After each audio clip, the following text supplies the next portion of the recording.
হুম। একদিন রাসূলের দুয়ারে এক অতিথি উপস্থিত হয়ে রাতের জন্য খাদ্য ও আশ্রয় প্রার্থনা করল। লোকটি তখনও ইসলাম গ্রহণ করেনি। রাসূল সাল্লাল্লাহু আলাইহি সাল্লাম পরোপকারে ও অতিথি সেবায় লোকের জাতীয় ধর্ম দেখতেন না। তিনি তাকে খাবার দিলেন। একে তো ক্ষুধার্ত, আবার সেদিনের খাবার খুবই উপাদেয় হয়েছিল, তাই সে তার প্রয়োজনে অতিরিক্ত খেয়ে ফেলল। খাওয়া দাওয়ার পর নবীজি সাল্লাল্লাহু আলাইহি সাল্লাম তাকে শোয়ার জন্য খুব ভালো বিছানা করে দিলেন। কিন্তু রাতে লোকটার অত্যন্ত পেটের পীড়া হওয়ায় বিছানাতে মলত্যাগ করে রাত শেষে ভোরের পূর্বেই রাসূলের গৃহত্যাগ করল। সকালে ফজরের নামাজ শেষ করে রাসূল সাল্লাল্লাহু আলাইহি সাল্লাম অতিথির কুশল জিজ্ঞাসা করতে তার শয়ন ঘরে গেলেন। দেখেন অতিথি নেই, বিছানায় মল পরিপূর্ণ, কিন্তু অতিথির মূল্যবান তরবারিখানা পড়ে রয়েছে। বুঝলেন সে তা ভুল করে ফেলে গিয়েছে। উপস্থিত সাহাবীগণ তার দুষ্কর্ম দেখে অত্যন্ত রাগান্বিত হলেন এবং ধরে এনে তাকে শাস্তি দেওয়ার অনুমতি প্রার্থনা করলেন। রাসূল সাল্লাল্লাহু আলাইহি সাল্লাম বললেন, তা হতে পারে না।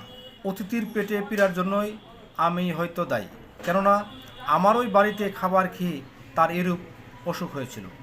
তাছাড়া রাতে তার সুখ সুবিধার প্রতি আমার দৃষ্টি রাখা উচিত ছিল। এ বলে তিনি নিজ হাতে মলমূত্র পরিষ্কার করে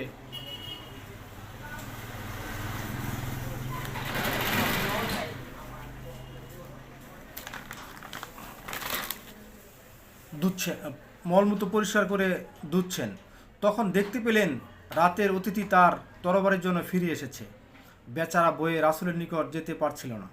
কি জানি রাতের অপকর্মের জন্য যদি শাস্তি দেওয়া হয়। রাসূল সাল্লাল্লাহু আলাইহি সাল্লাম দূর থেকে তার ভাব দেখেই তার মনের অবস্থা বুঝতে পারলেন এবং নিজেই তার নিকট গিয়ে বললেন, ভাই, আমার বড়ই অন্যায় হয়েছে। রাতে আমি তোমাকে তত্ত্ব তলাশ নিতে পারিনি। তুমি অসুস্থ হয়ে বড় কষ্ট পেয়েছ, সেজন্য আমি মাপ চাচ্ছি।